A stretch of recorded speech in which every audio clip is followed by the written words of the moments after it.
Fala pessoal, um grande abraço a você que me acompanha em mais uma edição do Como os Caras Vêm, o nosso quadro destinado a entender o momento do adversário. Hoje tem Galo no Campeonato Brasileiro, tem Galo e Fluminense, é um jogo que todo mundo vai olhar com atenção, tanto atleticanos quanto tricolores, porque vem aí um confronto entre os dois, simplesmente quarta de final de Libertadores. Por enquanto é de Brasileiro, é um jogo que vale um pouco menos, mas daqui a pouco duelaremos por algo muito importante, que é a sobrevivência na maior competição do continente. Está aqui comigo o Cauã Tinoco, que é da jornada KTO 1902, que tem um trabalho muito legal, né, de acompanhamento do dia a dia do Fluminense, dos jogos. A gente já conversou com o pessoal da jornada KTO 1902 no primeiro turno, e agora o Cauã vai participar aqui do nosso quadro para a gente falar sobre o jogo de mais tarde no Mineirão. Lembrando que o jogo é hoje, 9 da noite, no Gigante da Pampulha e não na Arena MRV, em função do gramado da Arena. Vamos lá! Antes da gente trocar uma ideia com o Cauã, os pedidos de sempre. Se você está assistindo e ainda não é inscrito, deixa a sua inscrição aqui embaixo, rapidinho, gratuito, ajuda demais. Deixa o like, manda o conteúdo para os amigos. E o recado também dos nossos parceiros. A KTO, que é parceira do Cauã, é minha parceira também. Se você ainda não fez o cadastro e gosta de se divertir com apostas esportivas, faça o cadastro utilizando o cupom FROSSAR. Vai te garantir 20% de bônus no primeiro depósito e a primeira aposta é sem risco. Errou, o valor volta como bônus para uma nova tentativa. Consulte o regulamento, aposte com responsabilidade e é só para maiores de 18 anos, beleza? Recado também da Confiax, que está com a campanha Acelera Consórcio apenas neste mês de agosto. Já vai acabar, então não dá mole não. Se você fechar o consórcio com a Confiax neste mês, para sua casa, para o seu carro, para o seu caminhão, você vai pagar apenas 50% da parcela até a contemplação. É isso mesmo, só metade da mensalidade até ser contemplado, consórcio sem juros, sem entrada, sem burocracia. Entre em contato com o time Confiax e faça o seu orçamento. Cauã, vamos lá. É importante demais te ouvir hoje, né? Porque, primeiro, porque os nossos times vão se enfrentar muito aí nas próximas semanas, e segundo, porque é um Fluminense bem diferente do que aquele que o Atlético encarou no primeiro turno, né? Ainda era o Diniz, agora é o Mano, dois treinadores que divergem bastante aí em relação ao modo de ver o futebol. Primeiro, eu queria te perguntar, antes de a gente entrar no assunto do jogo especificamente, um geralzão desse Fluminense do Mano, assim, é um time que a gente olha para a temporada e é curioso, porque tá vivo na Libertadores, é um time que defende o título, inclusive, né, atual campeão, mas a gente olha para o brasileiro, tá na zona de rebaixamento, um time que tem jogos muito interessantes, outros jogos bem abaixo. O que te agrada e o que te desagrada nesse Fluminense do Mano Menezes, nesse momento da temporada? Muito obrigado pela sua participação. Fala, Frossar, é um prazer estar falando aqui com vocês, né, em nome aqui do Fluminense, em nome do Jornada. Ansioso porque esse jogo de mais tarde é muito importante para o Fluminense, né? Os ânimos estão à flor da pele em todo jogo que o Fluminense entra para jogar no Brasileirão, porque todo jogo virou uma final. Você perguntou já do Mano Menezes, quando o Mano chega, o Fluminense está numa situação muito difícil no Campeonato Brasileiro. O Diniz foi campeão da Libertadores no ano passado, participou do Mundial ali muito bem, tudo mais, campeão da Recopa. A torcida tem essa gratidão pelo treinador que levou o clube ao primeiro título continental, mas estava muito difícil. Inclusive, esse jogo que você citou do primeiro turno foi um jogo à parte, né? Que a gente viu um Fluminense agressivo no primeiro tempo, um Fluminense que abriu o placar, que até fez 2-0, mas que acabou tomando empate ali em, sei lá, 5 minutos. O Vargas entra e faz 2 gols, assim. Então, meio que foi uma tônica que explica bem o que foi esse Fluminense do primeiro semestre. O Mano chega e muita coisa muda, né? Desde departamento médico até propriamente ali dentro de campo, falando de futebol mesmo. Tem a chegada do Thiago Silva, que realmente ajuda bastante. O John Arias volta da Copa América. Então, são retornos importantes. O André também estava lesionado. E o Fluminense ressurge no Campeonato Brasileiro, né? Muitos torcedores estavam desacreditados, porque quando você tem 6 pontos de 33 possíveis, é realmente uma situação que você olha para a tabela e pensa, cara, é muito difícil. Quando você vai fazendo estudos de times que estavam nessa situação um tempo atrás no Brasileirão e foram rebaixados, isso dá mais medo ainda, né? Mas é um time muito diferente em campo, é um time muito aguerrido. Não sei se você acompanhou aí as oitavas do Fluminense contra o Grêmio. Foram 2 jogos que o Fluminense realmente mereceu se classificar. Lá no Couto Pereira, o Fluminense merecia ter saído com a vitória, mas em 2 erros individuais ali de um moleque que a gente vai falar do time já, mas que deve ser titular, né, hoje. Jogou e acabou errando e tudo mais, mas no jogo da volta foi muito aguerrido e passou nos pênaltis. Então é um time completamente diferente, com outra postura, e também falando de bola, né? Um time que hoje joga bola para vencer. Legal, você falou aí dessa postura do time, um time mais aguerrido, mais vivo. pensando taticamente, assim, o que o Mano mudou nesse time? É um time que ainda tem resquícios de Fernando Diniz, ou é um time totalmente diferente? A gente tem ali, ou parte da torcida brasileira tem um certo preconceito com o Mano, de ser um treinador defensivista, um treinador que preocupa primeiro com a defesa para depois pensar no ataque, mas o Fluminense tem ótimos jogadores também do meio para frente, o Ganso voltou a jogar muita bola, pelo menos é o que a gente repara. O que o Mano fez nesse time, além da questão de recuperar o brio, taticamente, como o Fluminense tem jogado com o comando dele? Quando o Mano chega, o Fluminense é uma das piores defesas do Campeonato Brasileiro, né? Top 3 ali, piores defesas, um time que tomava gol o tempo inteiro, de bola parada, de bola rolando do jeito que fosse. Então o Mano chega, e é claro que tem esse estigma ali de treinador retranqueiro e tudo mais, não é isso que ele tá mostrando no Fluminense. O que ele faz é basicamente dar uma atenção à defesa. Porque ele sabe, ele tem um estilo completamente do Fernando Diniz, que o Fernando Diniz defende atacando, é tendo a bola o tempo inteiro, é tendo essa questão de estar agredindo o adversário, e o Mano não. É um cara mais equilibrado, é um time mais controlado e é um time que divide melhor ali as partes do campo, os setores, né? A gente diz que são os 3 setores, a defesa, o meio-campo e o ataque. Então a gente não vê atacantes como o Cano fazia, a gente não vê o Cauã Elias na zaga tendo que voltar 50, 70 metros porque o time tomou um contra-ataque. Então é um time muito mais equilibrado, eu acho que a palavra-chave é essa. E isso dá mais segurança, né? Óbvio, a gente não tem como destacar a volta do Thiago Silva, né? Que dá outra questão ali para a zaga do Fluminense e tudo mais. Mas eu acho que a palavra-chave é exatamente esse equilíbrio que o Mano deu. Então o Fluminense hoje, depois que o Mano chegou e depois que o Thiago Silva chegou, foram 4 vitórias seguidas sem tomar gol. Então eu acho que isso é um resumo legal também, né? Contra o Grêmio ele tomou 3 gols, mas 3 gols que poderiam ter sido evitados. E é um Fluminense que é muito mais objetivo e direto. Com o Diniz a gente viu uma troca de passes muito mais intensa, dos jogadores indo da direita para a esquerda o tempo inteiro, e com o Mano não. Com o Mano tem essa troca de passes, óbvio, eram 2 anos ininterruptos assim, de trabalho, então muita coisa do Diniz ainda está nesse elenco. A gente vê troca de passes, a gente vê aproximação, mas com muito mais objetividade. Então eu acho que é isso que mais diferencia dos 2 treinadores e é isso que mais me deixa contente, né, com essa fase do Fluminense e confiante que vai sair da zona de rebaixamento. Perfeito. O Fluminense tem talvez a principal remontada da história do brasileiro de pontos corridos, que é o time de guerreiros lá do Cuca, né? 2009, aquilo? 2009. 2009, Jogo contra o Curitiba então, na última rodada e tudo mais. Exato. Então é obrigação do torcedor tricolor acreditar que vai sair, porque a situação é bem menos pior do que foi naquela temporada, sem dúvida nenhuma, e com mais campeonato para jogar também. Eu vou te perguntar especificamente sobre alguns jogadores, mas antes a pergunta prática sobre o jogo de hoje no Mineirão. Vem todo mundo para BH, tá todo mundo à disposição, não tá? E aqui eu peço para que você fale também daqueles desfalques que já estão há mais tempo fora, porque às vezes o torcedor do Galo não tá ciente, porque às vezes a gente esquece de um cara que tá há tanto tempo fora. Então, olhando para o elenco como um todo, eu sei que o Cano não vem jogando. Quem o Mano tem à disposição para o jogo de hoje à noite no Mineirão? Então, tem alguns jogadores no departamento médico, né, que é uma das questões do Fluminense também em 2024, muitas lesões. O Renato Augusto não vem sendo relacionado há um tempo, o Cano não joga há um tempo, o Marcial estava com uma lesão na coxa, também não vinha jogando, são 3 jogadores importantes aí. E tem 2 que vinham sendo titulares importantes, o Diogo Barbosa, que vinha sendo titular na lateral esquerda, ele teve uma lesão e vai ter que operar, assim como o Ignacio.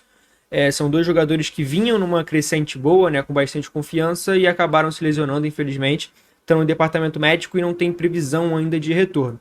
Então o Fluminense vem com alguns desfalques importantes, mas é basicamente isso. E tem o Samuel Xavier, que tomou um amarelo, cara, contra o Corinthians e vai ficar de fora do jogo de hoje contra o Galo.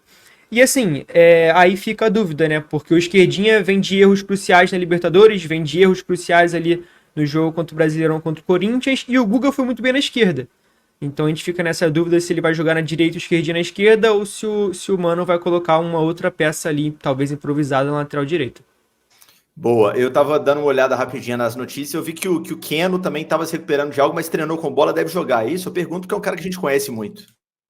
O Keno, ele não teve lesão, na verdade, ele ficou de fora do jogo contra o Grêmio por dores na lombar, mas ele já treinou direitinho ali e tudo mais, e deve estar relacionado pro jogo de hoje, sim.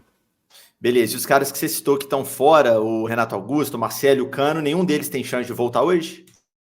Não, nenhum deles tem chances de voltar, nenhum deles vem treinando, né, pelo que a gente sabe de notícias ali e tudo mais. São jogadores que têm uma expectativa de um retorno em breve, num período curto, mas nenhum deles. Beleza, perfeito, excelente. Agora eu queria te perguntar sobre alguns jogadores especificamente, assim, porque são caras que a gente olha para o time do Fluminense e impõe muito respeito, né? O Thiago Silva você já falou, mas eu preciso te ouvir um pouco especificamente sobre ele. Eu Passei férias na Inglaterra no passado e fui num jogo do Chelsea, cara, e é impressionante o nível da idolatria do torcedor do Chelsea pelo Thiago, o nível de respeito que ele tem na Inglaterra como um todo, eu diria que na Europa como um todo, assim, é um cara realmente prateleira A de futebol mundial e chegou realmente muito absoluto, né? A gente eu vi alguns jogos do Fluminense depois que o Thiago voltou, tem todos os atalhos, é um cara, pô, eu sou suspeito para falar porque eu sou muito fã do Thiago como zagueiro, mas o que ele entrega para esse time do Fluminense e o quanto ele elevou o patamar do time defensivamente, o quanto o torcedor olha para o time hoje e tem uma segurança maior quando vê o Thiago na escalação. O Thiago muda, eu acho que o patamar de qualquer time no Brasil, né? Essa questão de idolatria é realmente, assim, impressionante. Todo time que ele jogou, ele virou ídolo no PSG, no Chelsea, no Fluminense. Então, assim, eu acho que nisso a gente não precisa nem discutir porque ninguém tem dúvidas, né? É um cara que consegue ter essa energia diferente ali na zaga. E assim, só pra você ter ideia, o Fluminense passou 16 rodadas seguidas no Brasileirão tomando gol. 16 jogos seguidos tomando gol. O Thiago chega, o Fluminense tem 4 vitórias seguidas sem tomar gol. Então eu acho que é meio que uma explicação assim que deixa bem clara, né, a diferença que ele faz. É óbvio que o Fluminense hora ou outra ia tomar gol, ele também não é nenhum super-herói, é um zagueiro que continua sendo um humano, mas que faz total diferença. Ele parece que é um cara que não vai errar, sabe? Ele realmente não vem errando, ele conseguiu fazer o primeiro gol contra o Grêmio ali, um gol importantíssimo, fez o gol também na disputa de pênalti. Então, além dessa questão técnica, dessa questão tática, porque ele é um capitão, ele é quase um segundo treinador dentro de campo, né? Ele auxilia muito também o jogador que está ao lado dele. O Thiago Santos cresceu muito de produção e hoje é um zagueiro muito bom. Então, além disso, tem a questão de que ele é realmente um cara que tem uma liderança muito diferente, muito diferenciada. Todo mundo respeita o Thiago Silva, não só os jogadores que jogam com ele, mas até os adversários, né? Então é um cara que faz realmente muita diferença. Perfeito. Deixa eu te perguntar sobre a referência do ataque. Assim, o Cano é um jogador que a gente viu fazendo gol de tudo que é jeito na temporada passada. Foi um grande protagonista na conquista do Fluminense na Libertadores. E esse ano parece que deu uma boa caída, né? Pelo menos é o que a gente vê à distância. E os números também mostram isso. Como é que tá a situação do Cano? Eu sei que ele tá fora. Eu digo pensando mais macro, assim. A confiança do torcedor que ele vai voltar bem de lesão. Você acha que ele volta já titular? Ou o Cauã Elias deve ter uma sequência? Como que tá a expectativa do torcedor tricolor em relação à volta do centroavante? O Cano virou um ídolo, né, assim, indiscutível da história do Fluminense. É um cara que faz a quantidade de gols que ele fez ali em mata-mata e fase de grupos de Libertadores, que faz mais de 80 gols em 2 temporadas. Tá numa temporada muito ruim, tem a questão física ali, inclusive eu fiz uma pergunta pro Mano numa coletiva, e ele falou que é uma questão mais crônica a lesão dele, por isso que ele ainda não retornou, mas acho que assim que ele voltar ele não deve ser titular absoluto, não. Hoje ele tá atrás da fila ali em relação ao Cauã Elias, que é um moleque de 18 anos, que tem uma base muito boa e que a torcida tem muita expectativa, né? Ele sobe ali e começa a jogar com o Mano Menezes nesse ano, ele faz gol de empate contra o Criciúma, gol de vitória contra Cuiabá, Bragantino, Bahia, gol de empate contra a Juventude. Então é um cara que garantiu pontos para o Fluminense importantíssimos no Campeonato Brasileiro. E mesmo o Cano sendo o ídolo que ele é, tendo o tamanho que ele tem para o Fluminense, ele não deve voltar já sendo titular, não. O momento é do Cauã Elias. Excelente. Preciso perguntar também sobre o Ganso, porque é um jogador, diria que único no Brasil, né? Esse meia que pisa na bola, que pensa o jogo, que tá longe de ser um cara rápido, um cara que vai acelerar o jogo. Pelo contrário, é o cara da cadência, que tá cada vez mais difícil no futebol, porque é um futebol cada vez mais físico, não só no Brasil, como no mundo inteiro, nas competições de alto nível. O que o Mano tem feito, o que esse Fluminense tem feito ao redor dele para proporcionar ao Ganso o melhor futebol que ele vem apresentando? O Ganso é um cara que, quando você pensa em Fernando Diniz no Fluminense, pensa em Ganso, né? Dois caras que casam muito estilo, e quando o Diniz sai, o Mano chega, muitos tricolores que eu conversava tinham essa sensação de que o Ganso teria uma queda de rendimento. Não aconteceu. Ele foi o cara que segurou a bronca ali, foi o cara que continuou jogando muita bola e que começou a aparecer com números. Ele faz 2 golaços ali contra o Atlético Goianiense, contra o Internacional. Então ele tem essa liderança técnica muito forte, é o camisa 10 do time, é o jogador mais cerebral desse elenco. Então o Ganso hoje, cara, sinceramente, eu acho que ele é o melhor jogador da temporada do Fluminense. Se ele não for o melhor, ele é o mais regular, pelo menos. Aqui tem o John Arias ali, só que o Arias saiu para a Copa América e tudo mais, foi um desfalque. O Ganso realmente é um cara muito importante, indispensável para esse time do Fluminense. Assim, o meio-campo do Fluminense sem o Ganso é completamente outro. Então, sempre que ele tá em campo, sempre que ele toca na bola, a torcida espera alguma coisa diferente. Não que sejam com assistências memoráveis e tudo mais, mas ele facilitando o jogo e achando companheiros em melhor oportunidade de finalizar o gol, né? Então o Ganso hoje é realmente um cara excepcional e indispensável para esse elenco do Fluminense. Qualidade com a bola no pé dele realmente é muito acima da média, desde sempre, né? A gente tinha até aquela expectativa no inicinho dele lá, ele e Neymar, que ele jogaria mais bola que o Neymar na carreira. Eu era um deles, inclusive. A gente falou sobre os desfalques, mas eu esqueci de te perguntar. Dá para a gente traçar um provável Fluminense para o jogo de hoje? É claro que é provável, é claro que pode mudar até a escalação oficial de mais tarde, mas o que dá para desenhar desse time que vem para o Mineirão? Então, o Thiago Silva, ele vem de alguns jogos seguidos, então a gente tem essa dúvida se ele vai ser poupado ou não. Pela situação do Fluminense, acredito que ele não seja poupado, tá? Ele vem do jogo contra o Grêmio, a ida, vem contra o Corinthians, depois Grêmio volta, são 3 jogos seguidos. Quando ele fez isso no Fluminense na volta, ele foi poupado. Vamos ver se vai acontecer hoje. Mas eu consigo traçar, assim, aqui um time, né, com o Fábio no gol, Guga na lateral direita e na zaga Thiago Silva e Thiago Santos. O esquerdinha na lateral esquerda, isso porque, como eu falei, o Samuel tá suspenso, então o Guga deve voltar à lateral direita hoje. No meio, o André Martinelli e Ganso. O André vive ali um compasso de espera para saber se ele vai sair do Fluminense, se ele vai ser negociado, mas para hoje ele deve estar disponível. E no ataque, Arias, Kevin Serna e Cauã Elias, um time básico aí, time base que o Fluminense vem jogando e que o Mano vem colocando a campo. Legal, você falou já de alguns pontos positivos do time, do Mano, né? Um time mais equilibrado. Queria te ouvir sobre o que tem te incomodado, se é que tem algum ponto que você destaca no time, assim. Quais são os pontos fracos desse Fluminense hoje? E que você falasse um pouquinho desses 2 jogadores que talvez o torcedor do Galo conheça menos, né? O esquerdinha, que você falou que teve momentos ali um pouco complicados na chave com o Grêmio, e o Kevin Serna também, que é um colombiano, né? Que é um jogador que a gente viu menos, só para o torcedor conhecer um pouco mais, porque realmente o time com Fábio, Guga, Thiago, os 2 Thiagos na zaga, André, Martinelli, são caras que a gente já conhece mais realmente. Então, eu falei dos pontos positivos e tem 2 coisas que incomodam bastante, não só a mim, mas como a torcida do Fluminense ali no geral, né? E são 2 pontos que já vinham com o Diniz e eu acho que o Mano ainda não conseguiu pegar a chavinha para virar.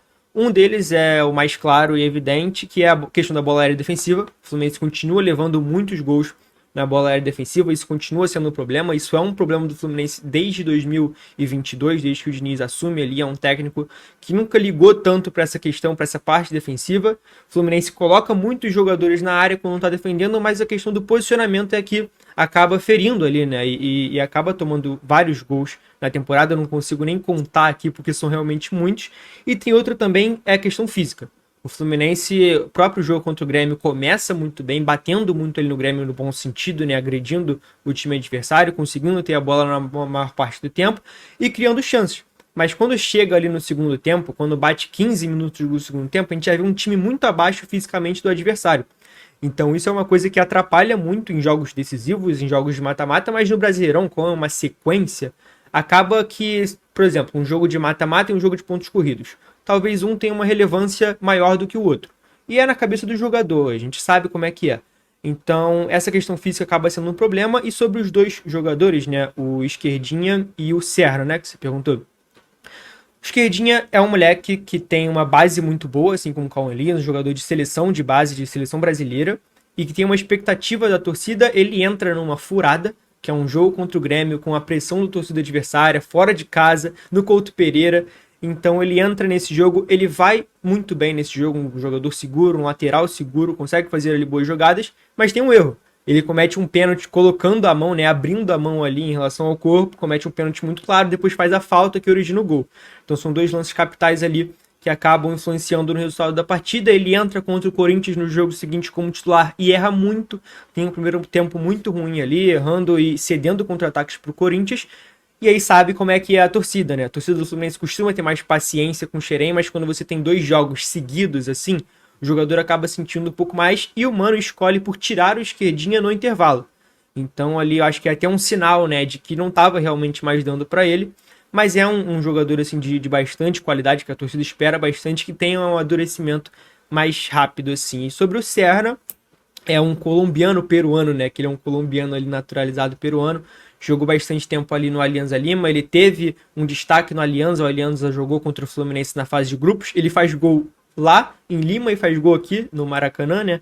Então ele é um cara que realmente tem um destaque e que a torcida do Fluminense olha com mais carinho ali, porque o Fluminense vem numa sequência ruim de pontas. O Keno caiu muito de produção, o Keno que é muito conhecido da torcida do Galo, né? Caiu muito de produção. Inclusive teve um episódio recente que ele fez um gesto para a torcida do Fluminense ali e tudo mais. O Douglas Costa é contratado e é um fiasco, tanto que ele até já saiu agora. E tem o John Arias como titular absoluto, que é esse jogador que é unanimidade, que ninguém discute. Mas o Serna virou titular do Fluminense, não por grandes atuações ou por ter uma qualidade fora do comum, mas eu acho que mais pela concorrência, que hoje é um pouquinho mais fraca.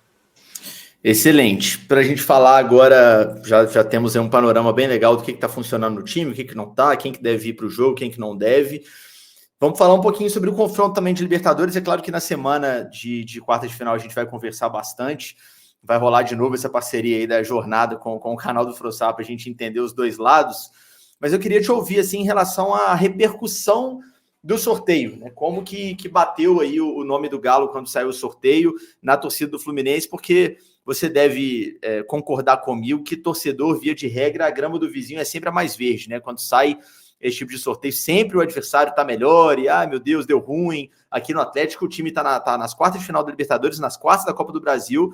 Bem verdade que não faz um brasileiro espetacular, mas é ali oitavo, né? Tá brigando ali por uma vaga por Libertadores. E você ouve o torcedor do Atlético falar, parece que o time caiu em tudo, tá na zona do brasileiro. Então a galera é muito pessimista, assim, ao meu ver, mas eu até entendo, porque o time realmente vem oscilando em relação ao desempenho. Mas eu queria ouvir do seu lado, como que foi a repercussão na torcida do Fluminense quando saiu que o Galo será o adversário nas quartas da Libertadores. Então, são dois casos parecidos, eu acho, né? Grêmio e Atlético Mineiro, porque o Fluminense não vencia, na verdade, perdia a 8 jogos seguidos pro Grêmio. Então era um time que era uma pedra ali no sapato do Fluminense, e o Galo também é. Inclusive, se eu não me engano, o time que o Hulk mais fez gols desde que voltou ao Brasil pelo Galo é o Fluminense. Então, essa vítima preferida aí do Hulk. E são dois times dificílimos de enfrentar, né? Fora de casa e tudo mais. O Grêmio teve o problema da arena, mas o Galo ainda tem a nova Arena MRV, né? Que deve ceder uma pressão ao adversário. E que é um time com uma qualidade muito grande. Se no começo ali com o Milito, né? Pelo que eu acompanhei do Galo, teve um começo muito bom e agora teve uma queda de rendimento, ainda é um time com Arana, com Hulk, com Paulinho, com Scarpa, jogadores que fazem a diferença. No banco tem o Vargas, que entrou contra o Fluminense e empatou o jogo com 5 minutos. Então é um elenco muito bom e que a torcida do Fluminense tem ciência disso, mas é uma torcida que está permitindo sonhar, né? Com uma campanha pegando 2 brasileiros e possivelmente um River Plate decidido no Monumental na semi, né? Então é uma campanha, assim, realmente muito difícil, mas que a torcida acredita, óbvio, sem subestimar o Galo em momento nenhum, até porque o Fluminense vai decidir fora de casa, assim como foi contra o Inter, né, no confronto entre brasileiros no ano passado, mas que é um confronto possível sim de passar, até porque daqui, do lado daqui, o pessoal sabe que o Galo não tá jogando essa bola toda que já jogou um dia, né, mas ainda assim tem jogadores excelentes que podem decidir a qualquer momento. O sentimento é de que vai ser um confronto muito equilibrado. Não tá realmente jogando essa bola que já jogou. A expectativa é que a gente retome o melhor desempenho agora, né? Estamos indo para o Mineirão, um jogo ali, justamente esse de hoje contra o Flu, em função do gramado da arena que estava muito ruim. O Hulk está fora, mas está perto de voltar, já está na transição. Então, o Milito vai ter o Hulk de volta para esses mata-matas de Copa do Brasil e principalmente Libertadores. Então, o torcedor do Galo está na expectativa de ver de novo aquele time que já viu um dia. O Hulk tem 2 principais vítimas, assim, o Fluminense é uma delas e o Cruzeiro também, são os 2 times que ele mais marcou, acho que são 7 gols contra cada um desses adversários, realmente costuma regular contra o Fluminense. Antes da gente falar sobre a diferença do duelo de pontos corridos e de mata-mata, já caminhando para fechar o nosso papo, eu queria te perguntar o que você espera do jogo de hoje, assim, taticamente, a postura do Fluminense jogando fora de casa contra um Galo num jogo que será no Mineirão e não na Arena. O que você espera que o time do Fluminense vai fazer? Se postar um pouquinho mais atrás, ou duelar por cada bola mais no meio, ou tentar marcar alto, só para a gente entender como que esse time vem. Lembrando que o Atlético também pode, e eu acho até que deve, preservar um ou outro jogador mais desgastado. Deve ser um time misto ali contra o Flu hoje à noite.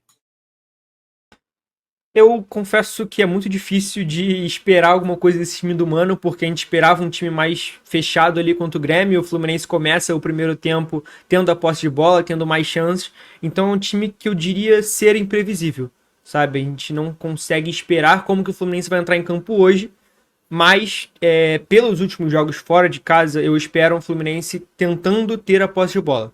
Sabe, aí então, eu não tô falando daquele estilo do Diniz de voltar a bola no Fábio e voltar nos 2 zagueiros e os laterais ficarem brincando ali de bobinho com os adversários, não tô falando disso. Eu tô falando de ser um time com a posse de bola e tentar um jogo mais vertical quando puder, sabe? Tem o Ganso, tem a presença do Ganso que facilita muito isso, que é um cara que consegue achar jogadas. Tem o John Arias, que é um cara que corre muito, eu acho que vocês conhecem um pouquinho ele, e assim, é um motorzinho desse time. Então eu espero que um Fluminense que não vai se acovardar, mesmo sendo um confronto dentro do Mineirão, com a torcida do Galo em peso. Então acho que vai ser um confronto bem decidido no detalhe, porque eu acho que o Fluminense não vai para o Mineirão para ficar atrás, e eu acho que o Galo também, por jogar ali com a torcida do lado, por querer entrar no G6, né, eu acho que é um objetivo do Galo nesse momento, também vai querer ganhar o jogo, mas para o Fluminense é uma final de campeonato, até porque toda rodada o Fluminense pode sair da zona e acaba não conseguindo, a combinação de resultados não permite tudo mais, então espero um confronto bem equilibrado. E você espera muita diferença no comportamento do Fluminense nesse jogo de hoje para o jogo da Libertadores, ou você acha que vai ser mais ou menos a mesma coisa? Não espero tanta diferença não, porque o Mano já falou em algumas coletivas que o importante é não perder. Se você não consegue ganhar, né, você tenta empatar o jogo, tenta não tomar gol. Então eu acho que isso é um leão mais de mata-mata, mas que na situação do Fluminense e no estilo que o Mano impõe, também casa muito pro Brasileirão, né? E como eu te disse ali no início, todo jogo pro Fluminense de Brasileirão, de pontos corridos, vai ser uma final. Porque a situação não tá fácil, o Fluminense veio de algumas vitórias seguidas, melhorou ali na sequência do Brasileirão, mas ainda tá na zona de rebaixamento.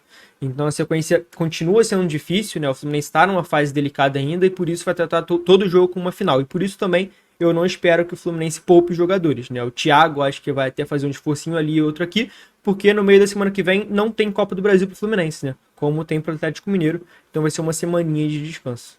Perfeito. Para a gente fechar, já que vocês são parceiros da KTO e eu também, o que você pensa do jogo em relação ao placar? Pode deixar aí um palpite. O que você apostaria na nossa KTOzinha para o jogo de hoje no Mineirão? Eu vou ser um pouquinho clubista, tá? Vou A ideia é essa, fica à vontade. palpite do placar do jogo? Vou de 2-1 Fluminense. Fechado? Boa, 2-1 Fluminense, fechado, maravilha. Cara, eu vou para equilibrar aqui, vou colocar um 1-0 pro Galo, porque eu sei que o time do Mano é um time que se defende muito bem, e que o Thiago Silva aparentemente vai pro jogo, sim. É um time que não vai deixar o Atlético jogar tanto assim. Vou arriscar aí uma vitóriazinha minúscula do Galo, mas com 3 pontos, que é o que importa. Cauã, maravilha, foi muito legal o papo, te agradeço muito. Se quiser, fica à vontade aí para considerações finais e conte comigo sempre aqui para o que precisar de Galo. Prazer, professor, muito obrigado pelo convite, né? Você também vai aparecer aqui no canal, né? Tem a live do Giro e tudo mais, então muito obrigado pelo convite, espero participar mais vezes, muito legal aqui a parceria, né? E uma parceria que vem sendo pela KTO, como você disse, são duas empresas, ali, 2 canais que são patrocinados pela KTO. O Jornada, inclusive, tem o naming right, que a gente costuma brincar, que é Jornada KTO 1902. Então, muito legal estar participando aqui, um prazer e tamo junto. Bom jogo pra gente mais tarde. Valeu!